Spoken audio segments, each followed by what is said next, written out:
Hello, glad to see you on the channel. Subscribe, give a like, and don't forget to leave a comment. Enjoy watching. It started with a hallway, a gurney, and a woman old enough to be my mother laid out on a stretcher with paper-thin skin and eyes that barely stayed open. Her name was Eleanor Beasley, 74, diabetic, high blood pressure, bad heart. And we were about to take her in for a procedure that should have been postponed if anyone in charge still had a spine. Instead, I stood there holding her chart, reading between the lines, and trying not to show the rage behind my calm face. Then came Cheryl Lynn, the new administrator, walking up in those heels that sounded like a damn metronome of bad decisions. She didn't look at the patient, didn't ask me how I felt. She just glanced at the monitor, then at me, like I was holding up the entire goddamn hospital by thinking for more than 5 seconds. "We need this bed cleared by 3. Throughput, Mark," she said, like that word meant more to her than safe care. I stared at her for a moment. I think I even smiled, one of those tired, lopsided, I'm too old for this smile bullshit smiles. "She's not stable enough," I said, quietly, because I'd learned that shouting never worked with people like her. Her pressure dropped twice in the last hour. "We need to delay." Cheryl's reply came without hesitation. "This is how we've always done it." 8 words. Just 8. Like that was supposed to settle the whole thing. Like history was an excuse for malpractice. I nodded slowly, like I was digesting it, and maybe I was. Then I said 4 words that felt heavier than anything I'd carried in my 30 years of nursing. "Not with me." I said, peeled off my badge, and said it gently, almost respectfully, on the counter like I was putting down a weapon. Because it was a weapon, wasn't it? The badge, the scrubs, the silence. All those years of nodding, of swallowing it, of walking out of rooms knowing something wasn't right and telling myself, "Next time I'll speak up." Well, this was next time. I walked out. Not in a movie-style slow-mo, not with anyone clapping, not with triumphant music swelling in the background. Just quiet shoes squeaking on vinyl tile, the clatter of a dropped clipboard behind me, and Cheryl yelling after me, "You walk out now. Don't expect to come back." I didn't even look back. I just kept walking, out through the same doors I'd walked through every morning at 6:05 for nearly 9 years. And just like that, it was done. Now, you might be thinking, that's a hell of a way to quit. But the truth is, I didn't quit that day. I'd been quitting slowly for months, maybe even years. You ever get the feeling your job's been breaking up with you quietly while pretending you're still together? Like it stopped respecting you long ago, but kept smiling through the meetings? That's what it was like working under Cheryl Lynn. She came in last fall like a hurricane wrapped in a pantsuit, with her PowerPoints and her catchphrases and her sickly sweet, "Let's optimize," way of making everything feel like a spreadsheet. The first time she said, "We're moving to a leaner model of care," I said, "Do you mean fewer nurses?" She laughed like I was joking. I wasn't. I was 53. Been in this game long enough to have put 2 kids through college, buried 3 patients who shouldn't have died, and held the hand of more dying men than I could count. And suddenly I was being asked to train a 27-year-old clinical operations specialist who thought a pulse ox was a skin treatment. No joke, she called it that in orientation. And I was supposed to just sit there, smile, and pretend like she knew better than me because she'd watched a TED talk about workflow efficiency. For months, it was death by paper cuts. They cut the time we were allowed to spend with post-op patients. They switched out tried-and-true meds for cheaper generics with unpredictable side effects. They added mandatory team-building lunches instead of staff raises. One nurse had a breakdown in the locker room because she was reprimanded for documenting vital signs too slowly. Another tech fainted from exhaustion after back-to-back shifts, and Cheryl wrote a memo about hydration awareness. Then there was the damn board. They hung it in the staff break room, a big white monstrosity with colored magnets that tracked how many beds were turned over each hour. Green for good, yellow for delayed, red for needs improvement. And if you think that didn't change how care was given, you haven't worked in a hospital since before everything went corporate. It got to a point where I couldn't sleep. Not the good kind of ugh, I'm tired insomnia. The bad kind, where you lie there at 3 in the morning wondering if you missed something that could kill someone. Where you replay every shift like a horror movie on loop. Where you start dreading the sound of your own phone in case it's a call from work. So yeah, that day with Eleanor Beasley wasn't the beginning. It was the last drop in a full damn bucket. And I know what you might be wondering right now. What would you do if your boss ignored a deadly risk just to hit performance metrics? Be honest. Would you speak up? Or would you do what most folks do when the system's broken? Keep your head down, keep the paycheck coming, and tell yourself, it's not my job to fix this. Well, I decided it wasn't my job to be complicit either. Funny thing? I thought the worst was over once I walked out. I thought maybe I'd have a few months off, maybe find something slower, smaller, maybe even retire early if we tightened our belts. But I was wrong. The real story didn't start until the week after I left, when the hospital made the news. And one name jumped out of the headline like a knife to the chest. Eleanor Beasley, 74, dead during surgery. Surgery, same room, same damn protocol I refused to follow. And that's when I knew I hadn't left a job. I'd left a crime scene. The first time I met Cheryl Lynn, she smiled the way people do when they've already decided they're smarter than you but still want you to like them anyway. It was during a department-wide meeting held in the East Wing conference room, where the coffee was always burnt, and the chairs all leaned slightly to the left like they were trying to escape the building too. Cheryl wore this razor-sharp blazer and bright red lipstick, and she walked in with the kind of confidence that only people with no real clinical experience ever seem to have. She introduced herself with a joke about how she didn't do needles, but had big plans to transform how we do patient flow, which she said like it was some kind of spiritual experience. I remember shifting in my seat and glancing across the room at Carol, one of the most seasoned trauma nurses we had, who rolled her eyes so hard I thought they might get stuck that way. Cheryl handed out laminated cards with core values printed on one side and a QR code on the other that led to a digital suggestion box, which, if you ask me, is just a fancy way of telling people you're never going to read their feedback. It didn't take long to see her plan wasn't about improving care, it was about trimming fat, or what she called streamlining the patient experience, which mostly meant cramming more procedures into fewer hours, reducing turnaround times, and leaning heavily on data from systems that didn't understand context, nuance, or human beings. She started with small things, removing chairs from nurse stations to keep people from lingering, replacing our paper chart backups with iPads that crashed twice a shift, and mandating all communications go through her new task-based messaging platform, which turned every emergency into a slow-motion disaster of missed alerts and red tape. But the worst part, the part that started chipping away at everything we used to stand for, was when she introduced the Performance Efficiency Tracker, a god-awful mouthful of a system that turned each nurse, each surgical assistant, and even each damn janitor into a number on a screen. Every bed turnover, every OR prep, every medication delivery was timed and graded, with bonuses tied to the scores and no recognition for the fact that we were working with actual human beings, not fast food orders. Suddenly, it wasn't about whether a patient made it out of surgery okay, it was about how quickly we moved them through recovery. You could feel the culture change almost overnight. Conversations that used to be about patient outcomes turned into whispers about numbers. Nurses stopped asking questions, afraid they'd be labeled inefficient or resistant to change. Newer staff, the ones who'd never known anything but bureaucracy, just followed along blindly, clicking boxes and checking off tasks like robots and scrubs. And if you spoke up, you got flagged. Not officially. There were never any memos that said, shut up or else. But the shift changes started hitting you more often. Your overtime requests got denied, and eventually someone would suggest you might be happier in a different department. They called it optimization. I called it bullshit. It was around that time I started documenting everything. Every time I was told to move things along despite a flagged vital sign. Every time a medication was switched out for a cheaper generic without patient consent. Every time a safety protocol was bypassed for the sake of efficiency, I took notes. Not because I thought I'd use them, not yet anyway, but because some part of me knew this was going somewhere ugly, and I didn't want to be caught flat-footed. I emailed concerns up the chain. I spoke quietly with Dr. Sharon Ellis, one of the few people still willing to listen, and even she seemed worn down. It's bigger than you or me, she said one day in the break room, sipping a coffee she clearly didn't enjoy. The board wants numbers. Cheryl gives them numbers. The board. That mysterious group of suits we never saw but who somehow dictated our every move. They didn't care how many patients we saved, only how many we processed. Cheryl was their golden girl, delivering metrics in a bow-tied package, and the rest of us were just grist for the mill. It didn't matter that we were burning out, that mistakes were piling up, that morale was in the gutter. As long as the graphs pointed in the right direction, no one gave a damn.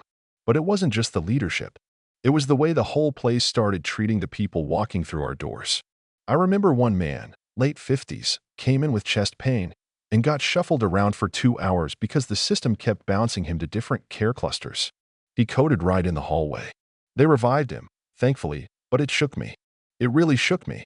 And afterward, instead of investigating how it happened, Cheryl sent out a memo congratulating the team on a rapid response success. Success?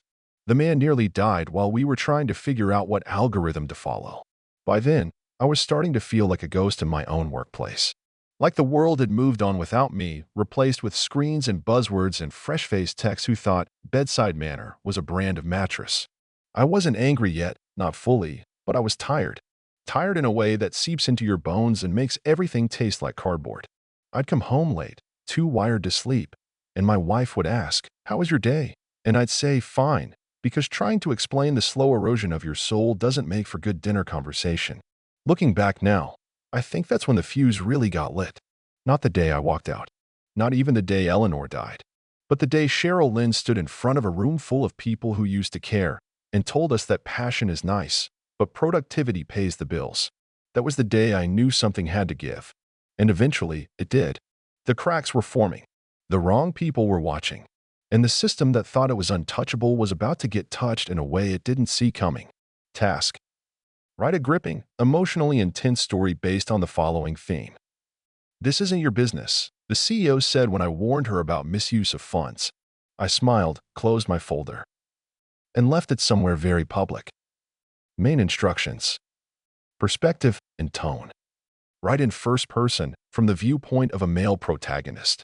Use a conversational, frank, slightly sarcastic tone with touches of humor and light vulgarity. No swearing. The tone should feel like a clever, likable guy finally telling his side of the story. Audience.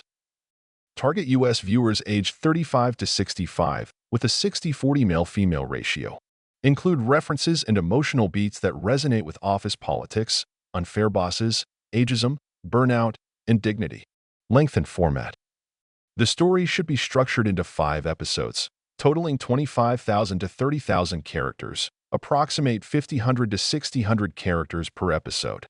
It will be voiced by a neural voice, so keep natural rhythm, short sentences, and clear phrasing. Structure. Concept overview. Write a short description of the story idea and the core conflict. Think, betrayed employee gets the last laugh. Outline before writing. List the full story arc in 5 to 7 bullet points. Then write a 1-paragraph summary per episode. Note the expected character count for each episode. Hook.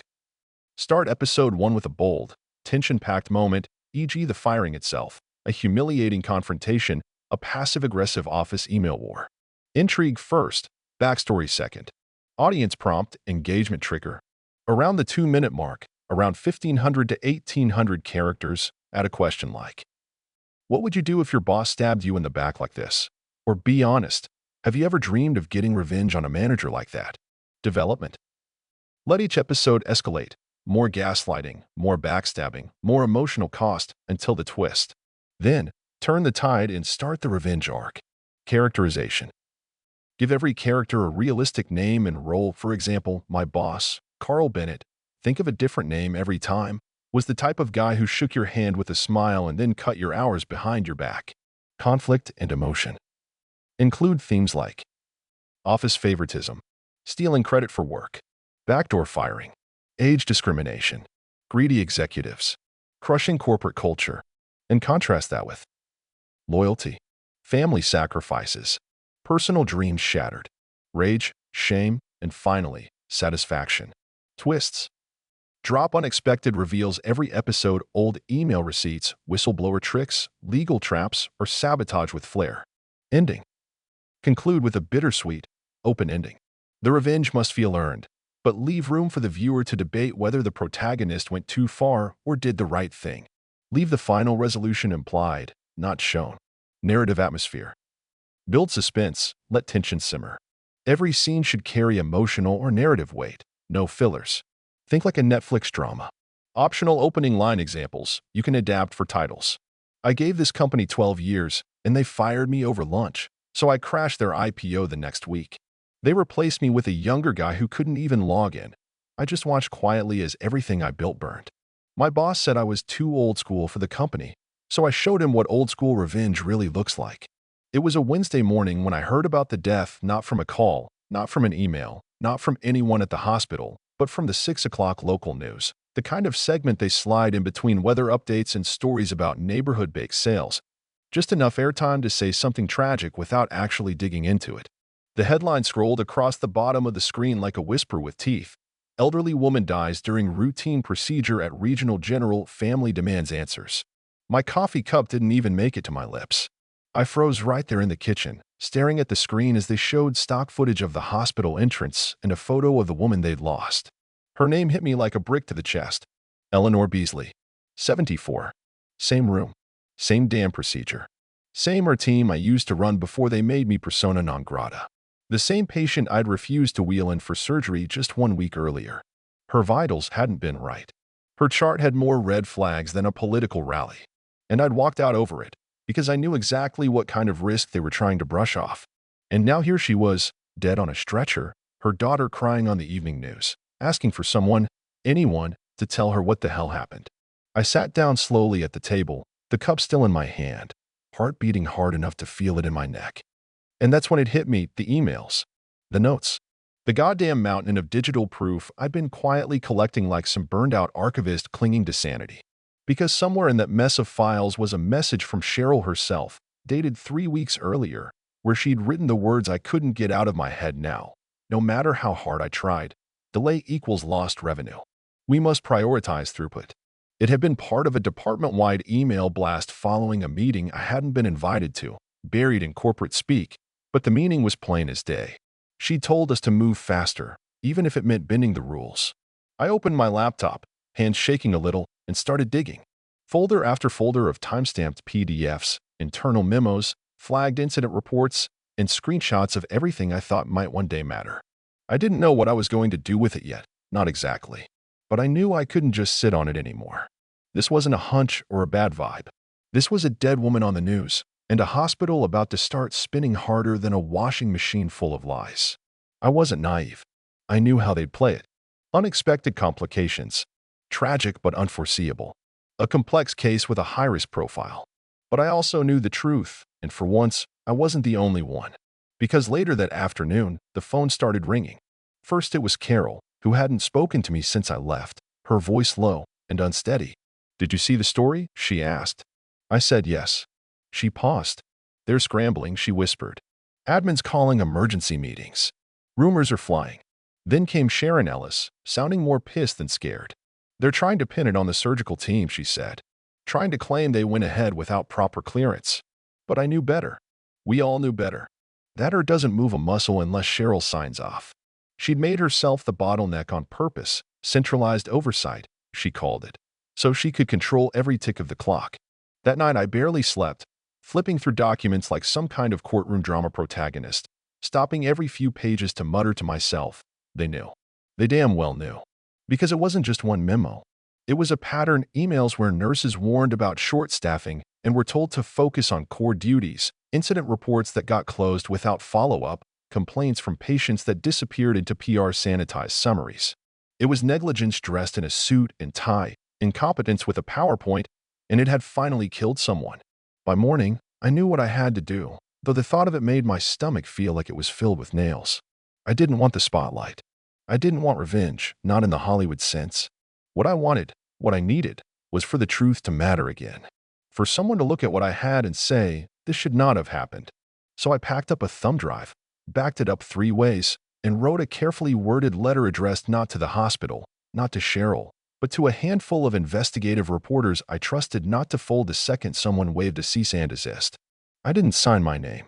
Not yet. Just a concerned former staff member with proof. Then I sent it. And waited. 2 days later, the story broke wide. Headlines went from whispers to screams. Whistleblower alleges hospital cut corners to boost revenue. The news played side-by-side comparisons of Eleanor's chart timestamps, the surgery schedule, and leaked emails showing clear knowledge of the risks involved. Cheryl Lynn's name was suddenly everywhere, though she herself was nowhere to be found. Administrative leave pending investigation, the hospital's statement read. The board promised a full internal review, which anyone who's worked in healthcare knows means wait until people forget. But people didn't forget. Not this time. Patients started speaking out. Families came forward with similar stories. Nurses who'd been too afraid to talk finally opened up, confirming what I'd said without knowing who I was. The momentum grew. Lawsuits were hinted at. Regulatory agencies started sniffing around. And me? I sat on my porch with a cheap cup of diner coffee, watching it all unfold on my cracked phone screen, not feeling proud or angry, just relieved. Like I'd been carrying a weight so long I didn't realize it wasn't supposed to be there. The hospital might survive. Cheryl might land on her feet, spin it into some kind of crisis leadership consulting gig. But she'd never wash off the stink of this. And I knew, deep down, this wasn't the end of it. Because once you lift the rock, you don't just find one worm. You find a whole damn nest. It didn't happen all at once. The fallout, it never does. It's not like the movies where someone hits send, and suddenly the building's on fire and everyone's screaming and the villain gets dragged out in handcuffs while the hero walks away in slow motion. Real life drips. It leaks. The truth seeps into the cracks slowly, almost reluctantly, like it has to fight its way into the world one breath at a time. And that's exactly what happened after I sent the file. At first, there was silence, just that thick, anxious kind where nothing moves and every second feels like it's holding its breath. Then came the first article. Small paper. Local. Not even above the fold. But it had the words I needed to see, documents obtained by an anonymous source, and that's how I knew the dam had started to crack. The first real blow didn't land until 3 days later, when one of the national syndicates picked up the story and gave it teeth. Suddenly, there were experts on the evening news talking about policy failures, systemic rot, and how hospitals all over the country were prioritizing efficiency metrics over human lives. They brought on medical ethicists, former nurses, even a retired hospital CEO who said, if these documents are real, someone should be in jail. And that was when I realized just how far this might go, farther than I'd intended, maybe farther than I was comfortable with. People started whispering, not just inside the hospital, but in the community. Patients who'd been quiet suddenly remembered things. Families who'd lost loved ones started looking through old discharge summaries and asking questions they'd never thought to ask. And the hospital, which had spent the last year branding itself as a leader in modern patient care, started going into damage control mode so fast it was almost comical. Cheryl Lynn, of course, was placed on administrative leave pending review, which is just corporate speak for, we need time to figure out how to fire you without getting sued. But it wasn't enough. The press kept digging, and the more they dug, the more they found. Not just Eleanor's case, though that one was the centerpiece, the emotional gut punch that made people pay attention. They found at least 4 other patients who'd suffered complications after rush procedures. 2 of them died. One of them had filed a complaint that mysteriously disappeared from the hospital's internal logs. A tech came forward anonymously to say he'd been told to move faster or move on. It was a flood now, not a leak. And me? I stayed in the shadows, exactly where I wanted to be. I watched it unfold from a distance, kept my head down, and tried not to think about the fact that I'd set all this in motion. I didn't want credit. I didn't want revenge or applause or redemption. What I wanted, maybe selfishly, was peace. To know that I hadn't been crazy all those nights I sat alone in the dark, wondering if I was the only one who saw how badly the wheels were coming off. I wasn't. And I wasn't alone anymore. Then one night, a text came through from a number I didn't recognize. You did the right thing. They know now. That was it. No name, no punctuation. But I knew who it was. Carol. She never had much use for flowery language. I sat with that message for a long time, letting it settle, letting it mean something. Because it did. For the first time in months, maybe years, I felt like I could breathe without waiting for the other shoe to drop. The hospital launched a full-scale internal audit, hired outside consultants, and began rewriting safety protocols they had gutted just a year earlier. Training programs were reintroduced. A few of the newer admins resigned quietly, including one particularly smug data analyst who used to smirk every time someone mentioned gut instinct. Cheryl never returned. She gave a statement through her lawyer, blaming inadequate communication structures and a rapidly evolving operational model. Translation: she got caught, and she wasn't about to take the fall without a parachute. There was talk, briefly, of legal action. Someone floated the idea that I could sue for retaliation, for a hostile work environment, maybe even whistleblower protections. But I let it go. Not because I didn't have a case, I had more than enough evidence to bury that place in court for years, but because I didn't want to spend another second of my life in that system, in that building, with those people, I'd already given enough of myself to it. Blood, sleep, sanity. What I needed now was out. So I stayed out. I took some time off. Got my hands dirty building a deck I'd been putting off for 10 years. Took my wife up to the lake for a long weekend where we barely talked about anything heavier than what was for dinner. Watched sunsets like they were trying to teach me something. The world was still broken, of course. Still unfair. Still full of people who cut corners and never pay the price.